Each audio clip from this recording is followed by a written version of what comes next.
We are spining again this week, so pretty similar to last week. Main things just to think about. Firstly, and again, I know that most of you have heard this from me like a million times, but the spine is a collection of small pieces as opposed to one straight line. So you've got all the vertebrae connected by a central thread. And I always really like this idea of there being just like a little bit of daylight in between each of the vertebrae. And we want to try and maintain that, particularly in the lumbar, the lower back region, so that we don't get too kind of sinky or too compressed.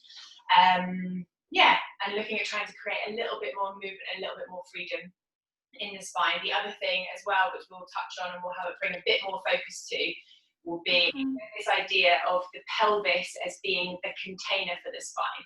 And we touch on it pretty much every week when we set up in a seated position. So as you start to find your comfortable seat, ideally, the pelvis is sort of neutral and stable and comfortable, then the spine just kind of floats, rises effortlessly up towards the ceiling. So if you find that comfortable seat for you, just take a moment to to settle in a little bit, to find a bit of ease, relax the shoulders, all that jazz. Hannah? Yes? Can you make your screen so you're the big... I think Can you do that? you have to do that from yours. If you go to speaker view at the top right, you should have gallery view or speaker view. If you're on speaker view, and then find my video on the right. Yeah, got it. Thank you. Sorry. Maybe I can do it from my end. I just don't. I've done it. Okay. Sorry. No, you're fine. You're so fine. All good. Okay, so find your seat, and then what I'd like you to do is, from that comfortable position, just ever so slightly see if you can tuck your tailbone under.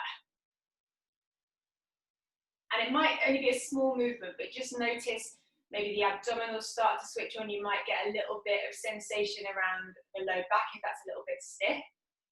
So there's a bit more effort happening. I can feel my thighs switching on as well. And then come back to neutral.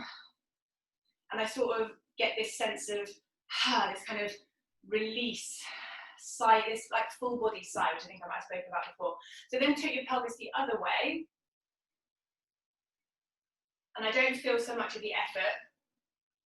But then again, when you come back to neutral, there's this sort of settling ease. So that's the kind of thing that we're looking for. All right. So in your comfortable seat, with a neutral, stable, steady pelvis and the spine floating up with ease, closing your eyes, relaxing your jaw, your shoulders, just letting the arms and the hands rest wherever is comfortable. So we're not really interested in how it looks or sitting in a particular way, but again, coming back to how does this feel?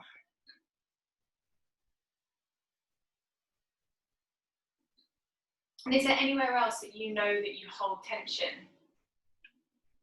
Or can you feel any part of the body that still feels like it's sort of engaged, sort of switched on?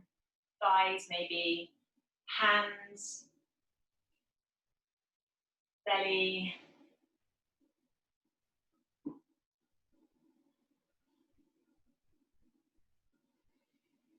And then keeping your eyes closed, we're going to start to just move the head and the neck. So any way that you like, you might want to make little circles, or maybe just moving ear to shoulder, little pause there and switching sides. See if it's possible to maintain that sense of there being a little bit of space between each of the vertebrae. In particular, if you are moving the head towards the back, just so it doesn't get too slouchy, too crunchy. So we're going to take a bit of time to warm the spine up, sort of from top to bottom.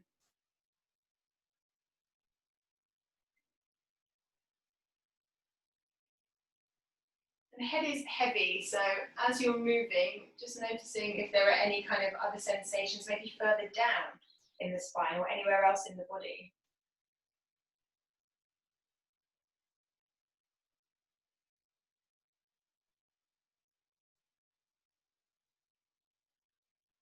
When you're ready, just bringing the gaze or bringing the head back to stillness. Keep the eyes closed. Have a little moment to move the shoulders before we continue on with the spine.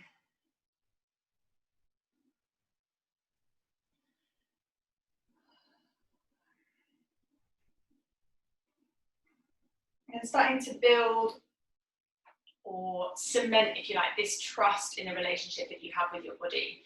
You are the only person who knows what's going on in your body, the only person who knows how it feels. So as much as I can guide you and give you suggestions or particular things to look out for, what you are experiencing is always infinitely more important than anything I might have to say.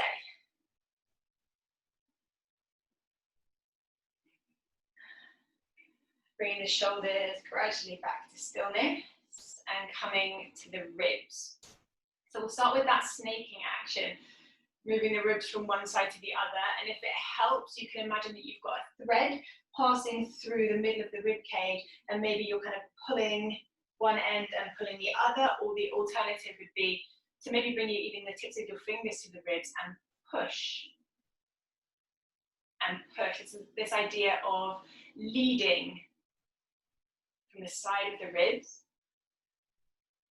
and trying not just to lean side to side, but again, just seeing is it possible to create a sense of that snaking action. Just notice if you're kind of frowning in concentration, try and relax your face. If it's not a movement that you're terribly familiar with, your body might be like, nope, not today, and that's totally fine. So it doesn't matter too much. But let's start to take it into a circle. Doesn't matter which direction. Might be big circles, might be small. And just checking in with any other sensations or any sensations that you meet as you're moving. There are certain parts of that circle that feel a bit stiff or sticky. Maybe you meet some areas where you get a bit of a stretch. Try and keep the shoulders relaxed. If you haven't already done so, just take a moment to change direction.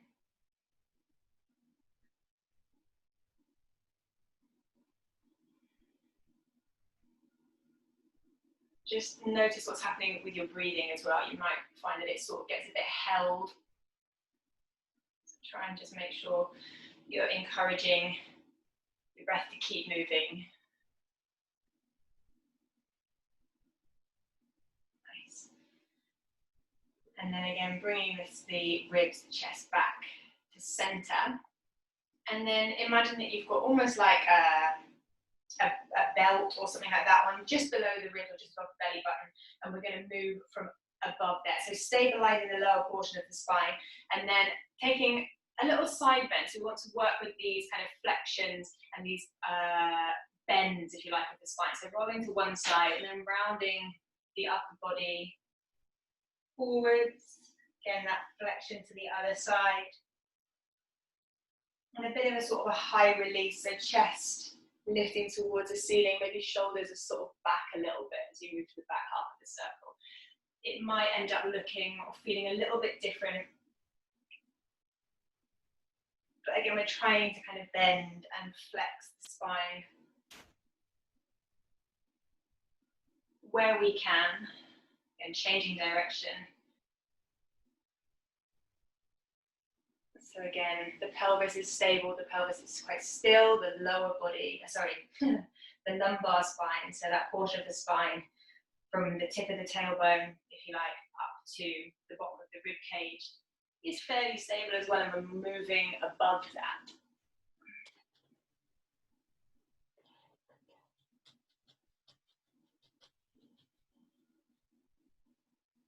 Again, coming back to center, back to stillness.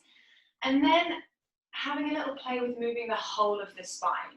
So it might be that you use the hands for support. You might want to use them to help kind of walk you around in circles. You don't have to make circles. You could explore perhaps keeping the spine a little bit more steady and taking more of a circling action with the spine more supported, which is going to work a little bit more into perhaps your obliques and your abdominals. It's going to feel quite different to if you work or if you choose to move in a way that's a little more fluid. Is it floppy? That's probably not a great word. There are different ways that you can move the spine. So just maybe seeing what your options are, how it feels this morning.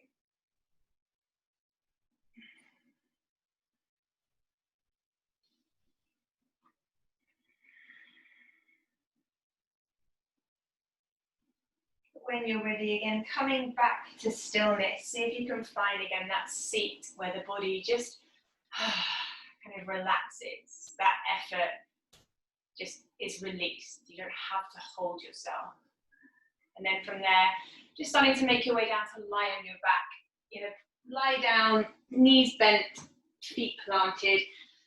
And again, have a moment, let the body settle there for the spine to rest into the support of the surface beneath you. And without worrying too much about exactly where the feet are placed, see if you can arrange the feet and the legs in a way that makes it feel quite easy to lift the hips. So we're not thinking, oh, they've got to be hip distance, feet must be parallel, you know, fingertips to heels. Try and let go of those kind of guidelines, if you like, and just get a sense. Do I feel like I can lift my hips quite comfortably? How high you lift them, again, is up to you. We're still in this kind of warm-up phase. Maybe thinking again about a little bit of space between each of your vertebrae. Again, your breath is a really good indicator. Does your breath feel quite easy? And if not, is it a question of just kind of seeing if you can almost relax into that bridge position? Bringing the hips down when you're ready again. See if you can listen out, look out for that moment where the body kind of releases, comes to rest. And then we're going to lift once again. This time, squeezing your right hip up towards your right ear, and then left hip up towards your left ear. And the legs are probably going to sway a little bit. You might feel the weight kind of shifting, rolling through the feet. And you get maybe a little sense of stretch through the thigh, or tune in more to the contraction in the side of the waist. But again, whenever you're ready, just coming back to center, and again, setting the body back down, having that moment to rest. And then we're going to go one more time, assuming everything's feeling okay, lifting up, and this time like a circling hula hooping action with the hips, carrying the hips all the way around, so they're not kind of being swung or dropped through the bottom of the circle, if you like. But there's control and there's support from the front and the back of the body all the way through that circle to some degree. Changing direction, maybe playing around with the size of the circles. Again, trying to make sure that the face and the jaw and the shoulders are quite soft.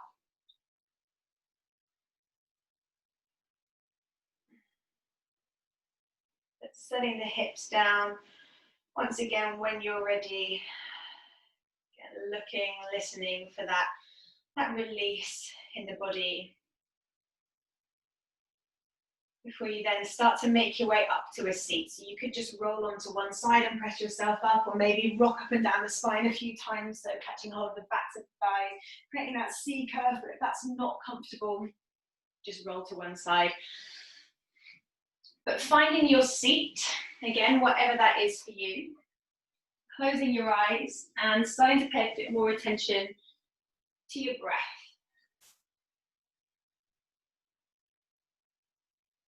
Maybe seeing if there's space just to soften and to slow the breath a fraction.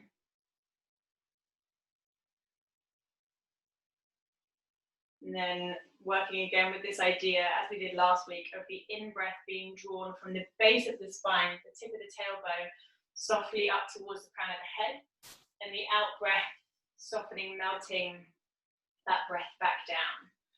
Again, the in-breath just gently being drawn up to the spine, and the out-breath softening, releasing back down. And the spine not as a straight line, but with its own set of gentle curves.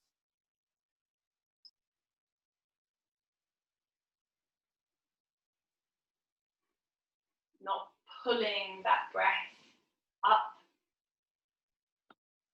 creating force or tension, but maybe it being invited or drawing gently up the spine. There might be another another set of words which give you that same sense of kind of softness or ease or fluidity.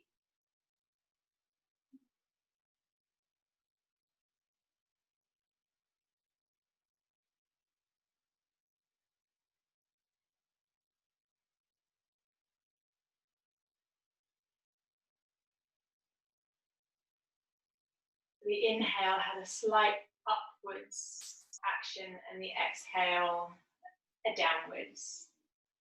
Deciding to bring a little bit of physical movement to match. So maybe starting with an exhale to soften, to round the spine or to fold. And the in-breath to curl, to rise back up again. The out-breath, softening, rounding, releasing in the in-breath, gently guiding, rolling back up. And again, feel free to play around with how this movement kind of translates in your body. If possible, can you find a way to move which feels like it is the breath that is creating the movement? So it might mean that we all end up doing things that are really different or that look very different, and that's, again, totally fine. You might want to explore different ways of moving. You don't have to do the same thing each time, though of course you can.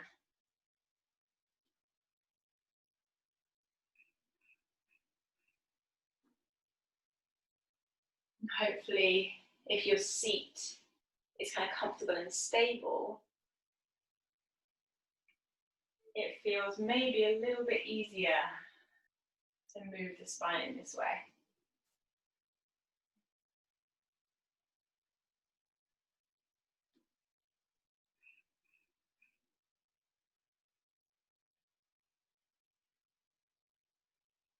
Coming back again to center, to stillness, having that moment to find that still point for the body to rest.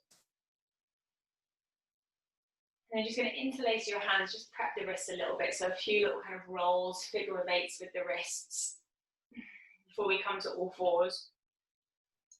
Changing direction with those figure of eights. Busting out some of the old 70s disco moves.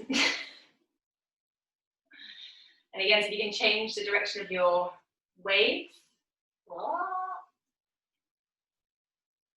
Great, and then give the hands a little shake. Coming to all fours, moving into cat-cow. So whether you want to move one movement per breath, whether you want to slow it down, entirely up to you.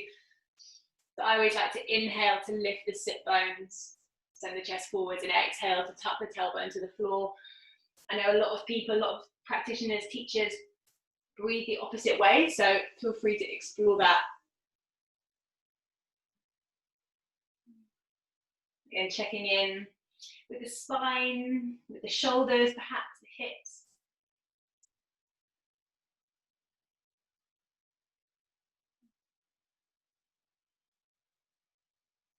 And then bringing some attention to the pelvis. So we're going to start to try and initiate the movement with the pelvis. So on my out breath, I'm starting by trying to send my tailbone down to the floor and feeling how that then affects the rest of my spine. That change kind of ripples through the body. And then again, starting by trying to lift my sit bone. And feeling how that ripples again through the spine.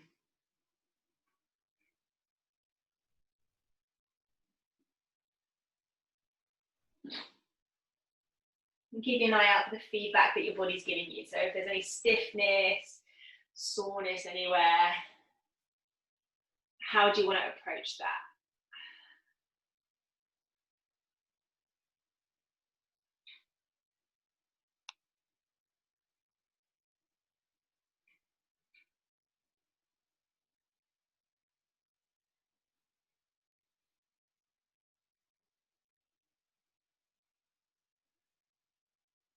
Then coming back to a neutral spine, tucking the toes under as you sit back into little child's pose. So hips to the heels, maybe arms reach a little further forwards as we take it into baby waves. That same cat-cow action as you push from the feet, rounding the spine a la cat pose as you shift forwards, and then lifting the sit bones spine arches as you ripple hips back towards heels.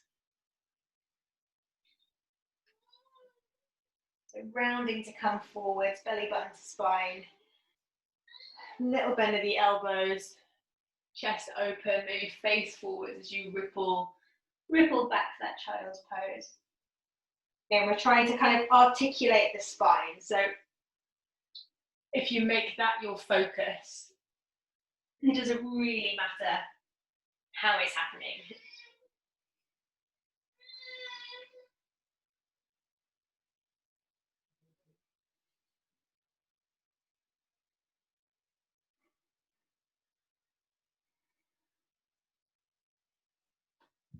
Next time you come up towards that kind of all fours position, keep the hips high above the knees, walk the arms forwards, coming into melting heart or puppy pose. The sit bones are going to lift towards the sky as you melt your chest towards the mat.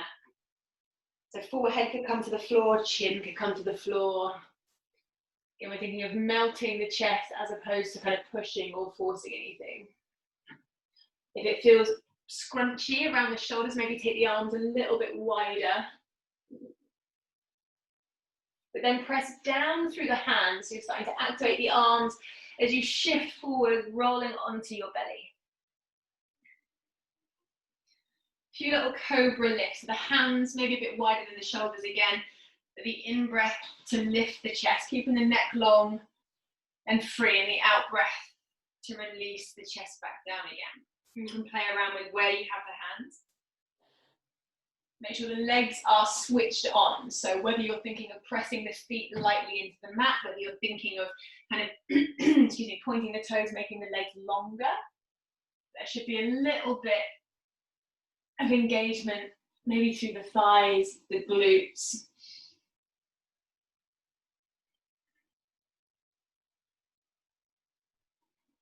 And you've got the arms to help you, but we want to try and make sure that we are strengthening the erectors, which run all the way alongside the spine.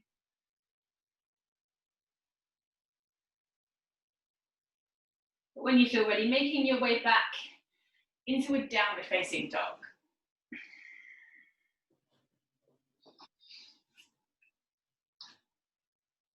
And with this focus on the spine in your down dog, thinking a little bit less about getting the legs straight and the heels to the floor. So less about the hamstrings and more about this stretch of the spine. So maybe allowing the knees bent and the heels to lift, thinking of just gently pressing the hands towards the top of the mat and then lengthening the spine, the tailbone up and back. So also where the ceiling and the wall meet behind you. So not many other poses where you get that same kind of opportunity to stretch out, kind of lengthen the spine. But sometimes, depending on your body, I know for me, if I straighten my legs and send my heels down, it creates tightness and creates a rounding, kind of pulls my tailbone under a little bit. So by bending the knees, allowing the heels to lift, I'm able to just find a little bit more length. When you're ready, we're going to move through our first vinyasa variation. So from your downward facing dog, the in-breath is floating you forwards to a plank, and the out-breath rippling, lowering, any way you like, down all the way onto your belly. An in-breath is going to lift both thighs, and an out-breath is going to put them down. An in-breath is going to lift your chest, and an out-breath is going to release it down. In-breath for locust, so chest and thighs lift, hands can be on or off the floor. Exhale to release, and then keep breathing, making your way back into a down dog any way that you like.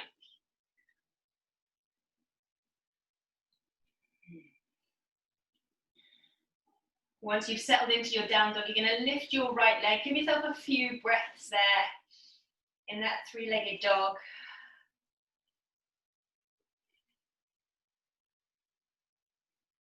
Before you then step your right foot towards the top of your mat. Inside or outside your right hand, whatever you prefer.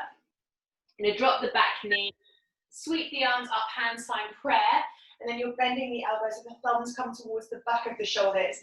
Trying not to just kind of let everything go and around the hips, around the low back, so a little bit of in and up.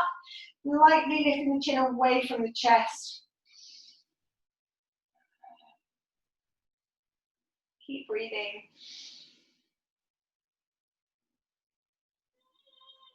And then as you release the arms, you're going to take your left hand out to the side. So off your mat, you can lean into it, tuck your back toe, see if it feels all right to lift your knee and then reach your right arm all the way alongside your face. So right arm is reaching over towards the left side of the room. Legs are quite strong.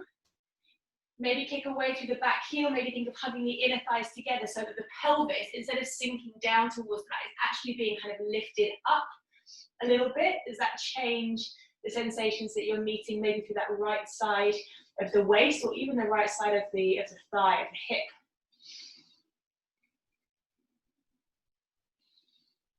And then dropping the back knee down, you're going to take either your right hand to your right thigh and the left arm coming up and over, or you might find you can take the right hand maybe to the floor or a wall or a chair or something beside you.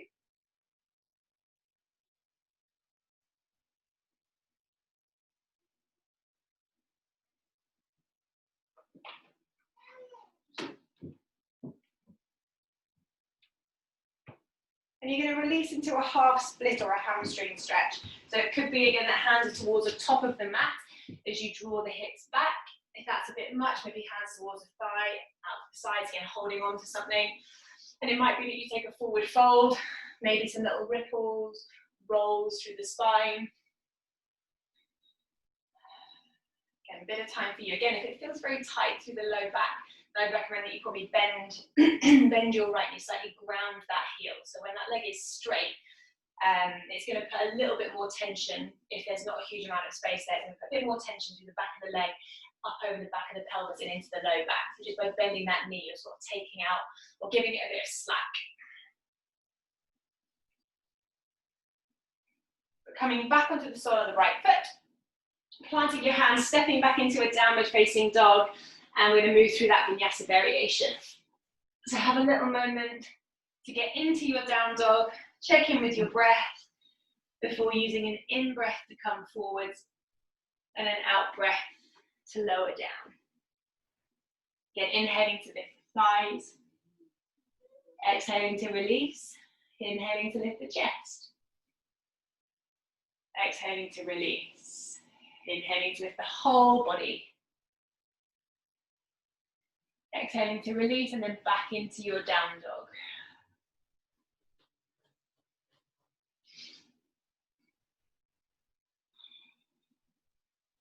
Once you're back in your down dog, then the left leg is going to lift again. You give yourself a bit of time in that three-legged dog.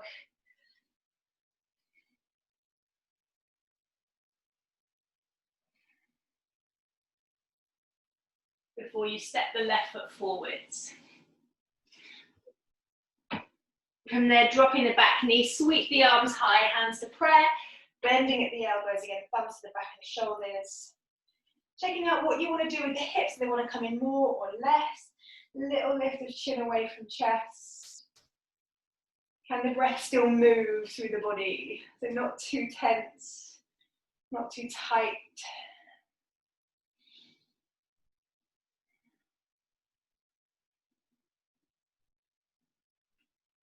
And as you release, taking the right arm out to the right side and off your mat so you can lean into it. Maybe tucking your back toe and lifting your knee and the left arm reaching over. Again, see how it feels instead of dropping the hips down to power up your back leg a little more and hug the inner thighs still in towards each other so the hips rise slightly. That right hand, make sure it's pushing down, pushing the floor away from you. So we're not resting, sinking into the shoulder, but creating some stability there. Dropping the back knee to the mat. Switching sides of your side bend. So left hand maybe to left thigh as right arm comes over. Again, you might find your left hand can come to the floor or a block or something else.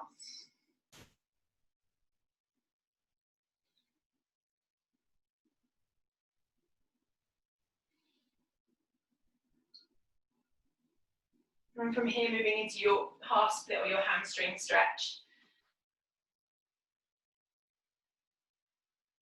Again, as the hips move back, hands wherever you want, wherever you need. Yeah, maybe it's just that fold forwards that you're thinking about. Maybe there's some rippling of the spine. If it feels a little bit precarious, then just think slightly of outer hips just gently drawing into center, which is going to fire up your glutes just a little bit and glute med on the outside, which helps to bring us a little bit more stability.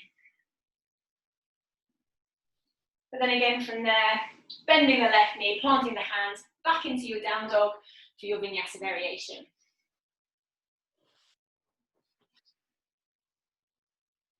So checking in, finding that breath, and you want to give yourself time to move if you're moving with, one movement to breath. So not too fast with the breathing, inhaling to come forward, exhaling to release down, nice and chilled with the breath. Inhale to lift the legs. Exhale to release. If you're happy, please feel free to go at your own pace. In breath to lift the chest. Exhale to release. Inhale, full body lift.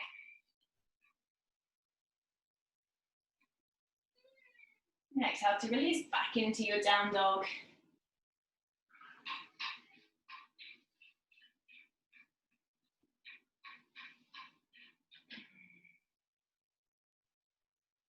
And from that down dog, either walking hands to feet or feet to hands, but making your way into a forward fold.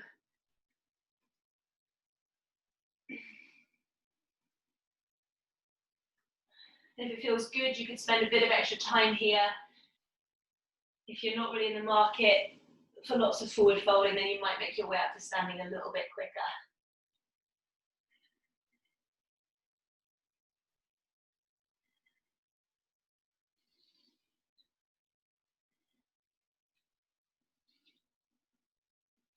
Okay. So keep taking your time if you're not quite there, but once you are up to standing, your feet are going to be about hip distance apart. We're going to work this kind of rolling down and rolling up, but what I want us to think about is, again, this relationship between the pelvis and the spine. So your knees are definitely going to be bent, and if anything, as you're rolling up and down, they're going to bend more. The only time your legs might become straight is when you're kind of fully upright, but I'd like you to think of keeping the knees bent the whole way through. So if you just start by bending your knees and see if you can find a place where the pelvis feels like it's fairly neutral. And in that neutral position, I'm going to talk about the tailbone hanging or pointing down. Now for different people, it will be slightly more back or slightly more forwards, depending on what is neutral for your pelvis. But just for the purpose of today, I'm going to talk about it hanging, pointing straight down. So with the knees bent, pelvis neutral, tailbone hanging down, hopefully we're not creating any additional tension through the back of the body, through the hamstrings, back of the pelvis, all that jazz. So hopefully we've got a bit more room to articulate the spine. So from here, nice and slow, you're going to drop your chin towards your chest and start to roll down towards the floor. You might get all the way, you might not. But just seeing, okay, at what point do I have to, or does the orientation of my pelvis change? And it'll be different again for different people. So you might have to take a bit more time over it. So the focus is not perhaps on just getting to the floor, it's on feeling what's happening. And then on the way up, how soon, if you like, can I send my tailbone down towards the floor and then uncurl the spine on top of that? On your way up, probably the knees will bend more and you'll feel the knees press forward to help send the tailbone to the floor. But then, although the thighs might be working, the spine should have a little bit more ease or a bit more space to kind of roll up. So you're going to do it again a few times. So definitely knees are bent. As you're rolling down, you'll feel the abdominals working. You might be aware of the thighs and the glutes sort of helping support that movement. Maybe your hands are walking down your thigh. Can I keep my pelvis fairly neutral without forcing it, without kind of locking it in? There might be a shifting of weight. You might feel the weight shift maybe into the heels, for example. Bit of time at the bottom, wherever that is for you, and then rolling back up, trying to send the tailbone down to the floor. So again, you'll probably feel the knees push forwards, so the pelvis is almost stacked above the heels, which hopefully will make it easier for the spine to uncurl. I hope that makes a bit of sense. Maybe go one or two more times. So you might become aware of how easy or challenging it is for you to kind of connect to the pelvis and what it's doing. You might be, as I am, super aware that basically it feels like from the shoulders down, my spine doesn't want to articulate at all. You might be aware of bits that feel a bit stiffer, a bit sticky. We're not thinking about the hamstrings, we're not trying to stretch the hamstrings. If the legs are straight, then you'll be sort of bypassing the thing that we're trying to focus on. Again, you might be aware of the shifting of weight.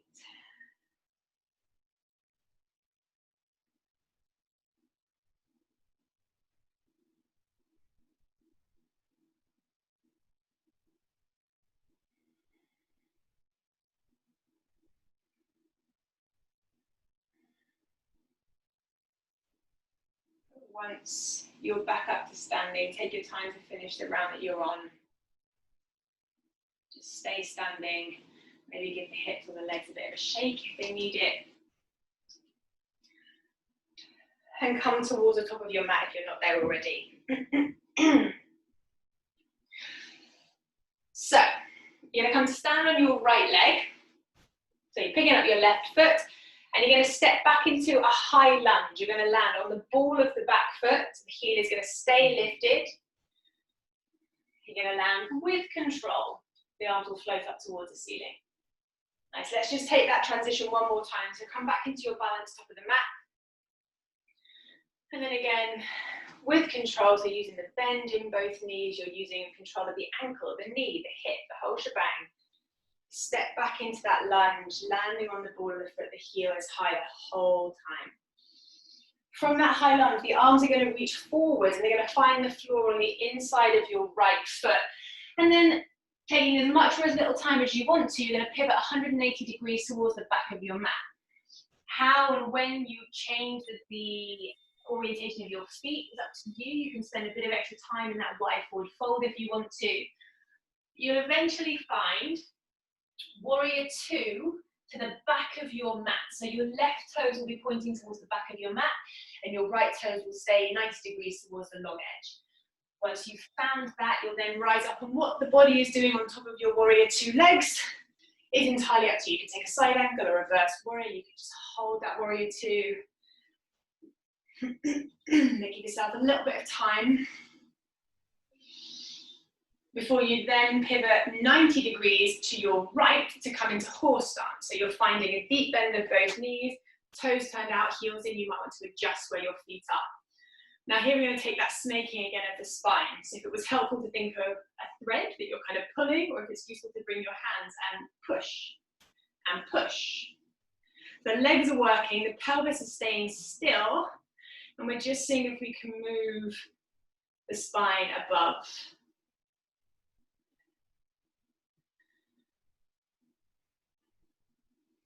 Before coming back to stillness, stretching the legs, take the arms up towards the ceiling. You're going to turn back towards the top of your mat. So that's 90 degrees to your right, finding your high lunge once again. So feet and legs are parallel. You're on the ball of the back foot.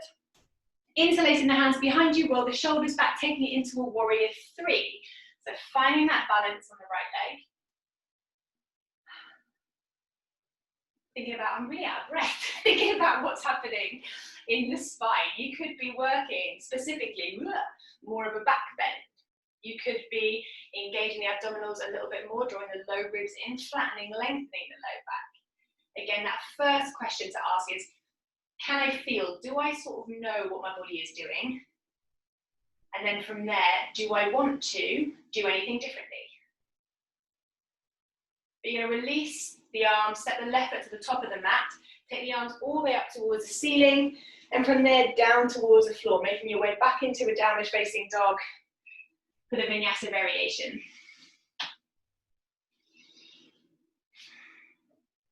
So again, the in-breath will float you forwards, the out-breath taking you all the way down to the floor. Inhaling to lift the thighs, exhale to release. Inhale to lift the chest. Exhale to release. Full body on the in-breath.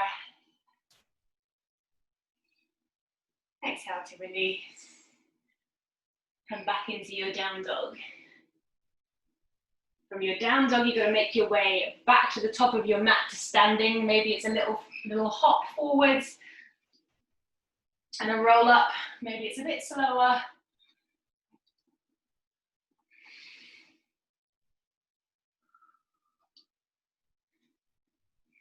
I'm just going to spin myself around so that I'm back to you. Excellent. Once you find the top of your mat, standing on the left leg, pick up your right. Get nice and slow. You're going to step back into your high lunge. Got a long step back, toes find the floor, heels stays lifted, arms rise. I'm going to do that again one more time. So big push down to the left foot, come to your balance. And then again, outer hips hugging in, nice and stable through the pelvis, through the hips. As you find that lunge, a little moment there to get into it before the arms start to reach forwards, down to the floor in the inside of your left leg, because you're going to pivot 180 degrees, round to the right.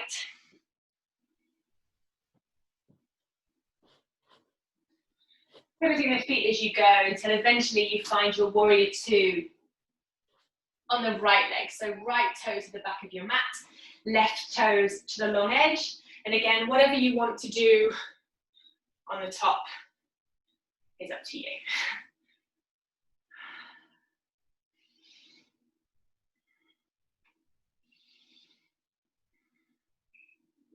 So 90 degrees back to the left as you find your horse stance. Again, maybe adjusting the feet.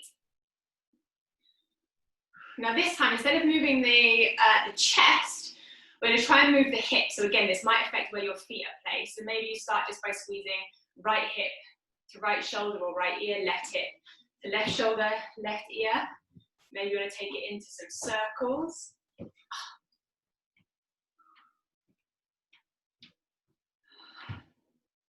Legs probably are working quite hard.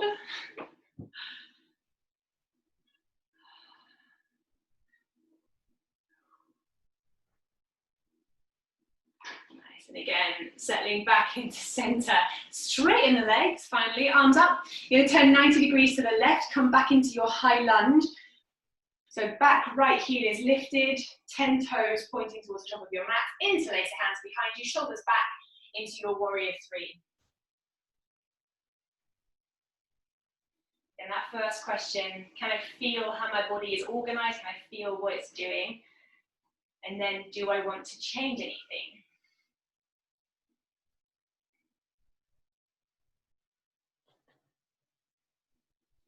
Well, then again, releasing, step the right foot forwards, hit the arms up towards the sky, and then hands come down to the mat, back into your down dog for that vinyasa variation.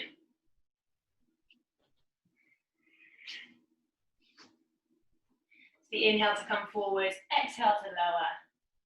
Inhale to the legs. Exhale to release, inhale for the chest, exhale to release. Hopefully no one's moving at the speed that I'm talking. Full body lift, and then back.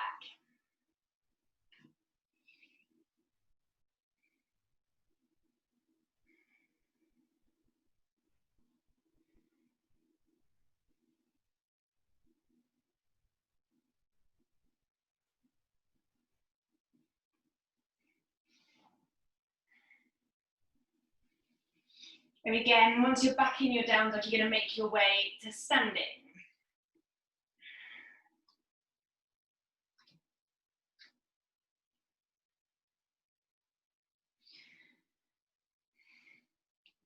We're going to play around. So I'll give you a couple of options. So last week we spent a bit of time on rolling down, rippling up, or rippling down, rolling up. So option number one is you're going to find your high lunge on the right leg. So right foot becomes your, or right leg becomes your front leg, left leg steps back. Give me one a little bit short and maybe a little bit wider than your hips for a bit more stability. It might be that you're just kind of rippling down and rolling up, or you could play with the reverse if you wanted to. And your next option would be to roll down and then ripple into a warrior three. And then try and retrace your steps. Ripple down then roll up, standing. So option number one is you're going to keep the feet, the legs as they are, and you're going to explore those movements of the spine, rolling down, sorry, rippling down, rolling up, or vice versa. Or if you want to, you can challenge, okay, what can I do? How can I articulate my spine? Maybe rolling down and rippling into a warrior three, and then retracing steps. So trying to balance this kind of power, this strength in the legs with this idea of a sort of fluid spine. So I'm going to just do a couple more rounds, rippling down and rolling up as I am. And aware that I've just thrown a load of garbled instructions, which might not be very helpful.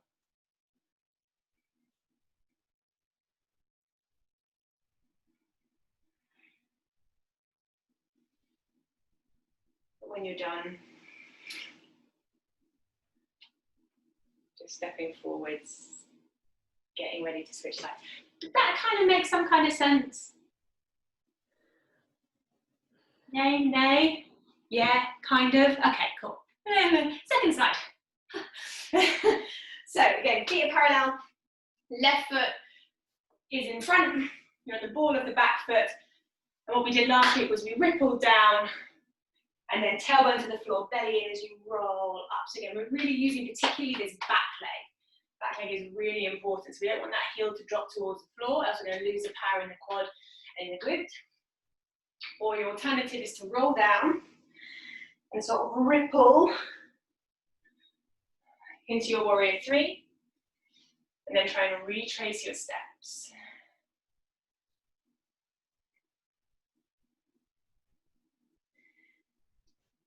Bit of wobbling, or a lot of wobbling, is to be expected. So the legs are really strong. Again, if we can try and stabilize the pelvis, the hips, this idea of the outer hips hugging inwards, that hopefully will help us a little bit to free up the spine. So when everything is a little bit wobbly, we'll tense and the spine will become a little bit more rigid. Also, when the mind is going, I don't know what I'm doing, oh my God, what is this? Blah. That probably also will restrict our movement, which I appreciate is not helped by me giving random instructions.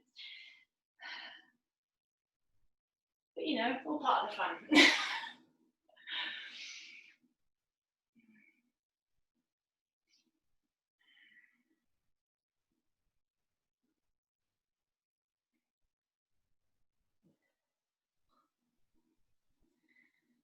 But let's call it a day on that one when you finished. Nice. And come to stand on top of your mat. We might come back to that rippling into warrior three another day. Anyway, standing at the top of the mat, arms all the way up to the ceiling. In fact, step your feet in together to touch. Squeeze everything in towards the midline, ankles, thighs, knees, everything. Rise up onto the balls of the feet.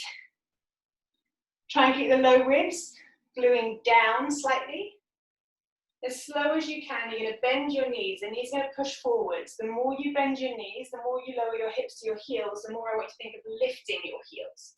Keep your eye line steady. Hold on to something if you need to. Keep squeezing in towards center, in towards the midline of the body. Ankles, knees, thighs. And when you finally get down, hips to heels, oh, you're going to roll all the way down onto your back.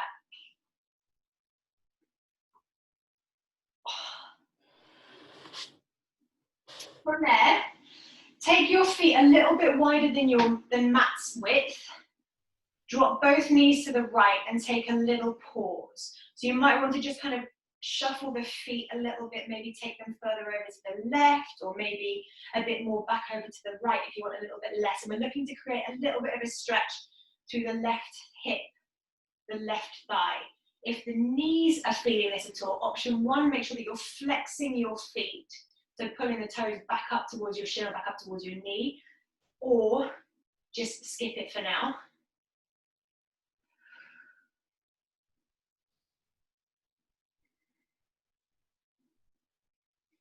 Switching sides, so you might again want to reposition the feet, maybe keep the feet wide, but heel turn them a bit further over to the right as you drop the knees to the left. And if you want a bit more for that right leg, heel toe the right foot further sort of behind you. And we don't want to feel it in the knees. If you feel it in the knees, maybe bring that right foot a bit more in line with its own hip. Make sure the feet are flexed. Great, and coming back to center, you're going to hug your right knee in towards your chest, send your left leg out along the floor. And then start to take your right knee over into a twist. The right knee is coming across the body. If you've got space, right arm straight out from the side, otherwise maybe it's sort of a cactus shape. Any pinching in the low back, just shuffle your hips slightly back towards the right or towards the center of your mat.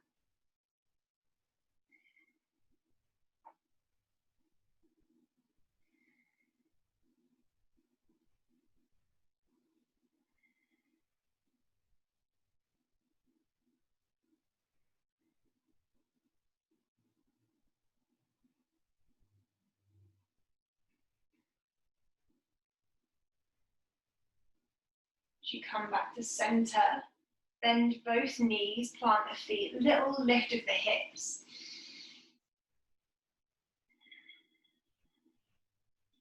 Before again, setting them back down, hugging the left knee then in towards the chest, right leg out on the floor.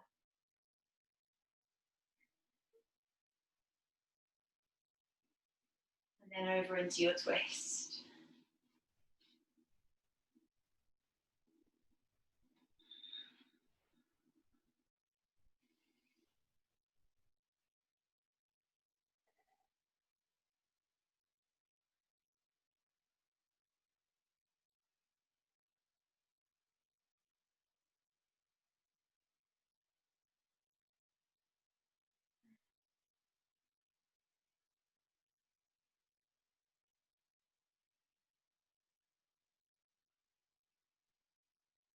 And again, as you come back to center, another little back bend. So planting the feet, little lift of the hips.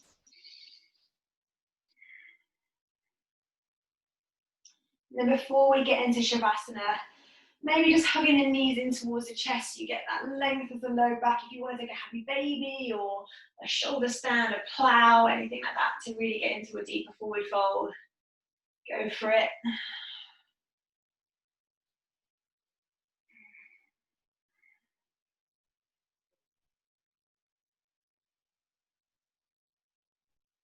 When you're ready, you're making your way into Shavasana. So if there's anything else that you need before you get into Shavasana, before you get comfy, as always, take a few seconds to do what you need or do what you want.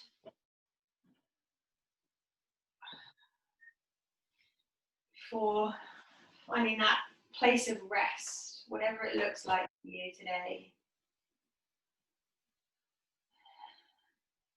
Finding a position that feels comfortable, feels restful. And you might feel effort sort of leave your body as you find that position. It might take a bit more conscious effort. The eyes are closed. Body is still.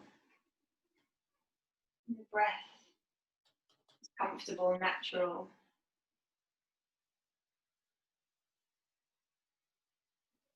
Just observing what's happening in the mind.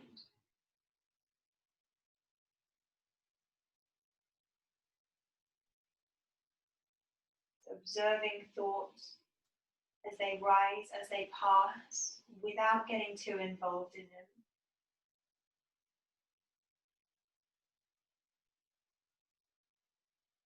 And as always, bring your attention back to your breathing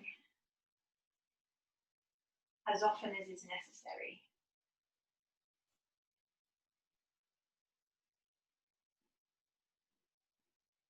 In this stillness, in this surrender, your body is able to process, your central nervous system is able to process everything that you've just done.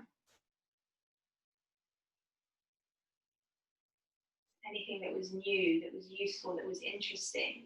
The brain is creating these connections. And anything which wasn't useful, that your body doesn't need, those connections will kind of melt away.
Just starting to deepen your breath, to move again whenever, however feels right for you.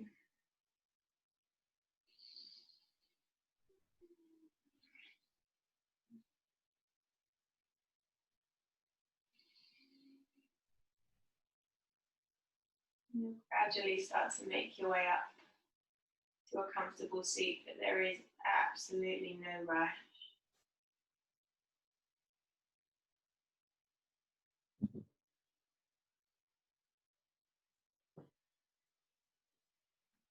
You do find your seat, just taking a moment with the eyes closed. Try not to let the mind hijack the end of your practice. So maybe just noticing or refocusing on your breath, on the sensations in your body.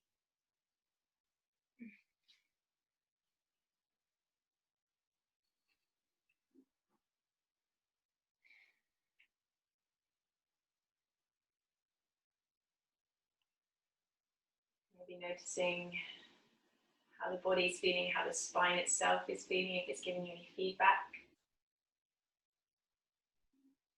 Noticing how you are feeling on the whole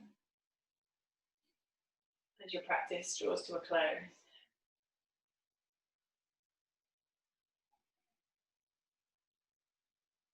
Is there anything from today that perhaps you could use somewhere else in your day or in your life, somewhere where you can take your practice off the mat?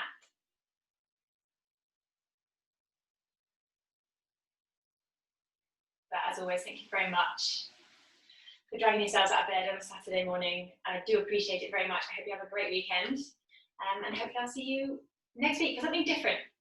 Don't know what yet. If you've got anything that you would like to work on, then do let me know. But otherwise, I'll see you next Saturday. Bye. Thank you. Bye. Thanks so much. See you later. Thank you, Hannah. Pleasure. Bye. Bye. It's lovely.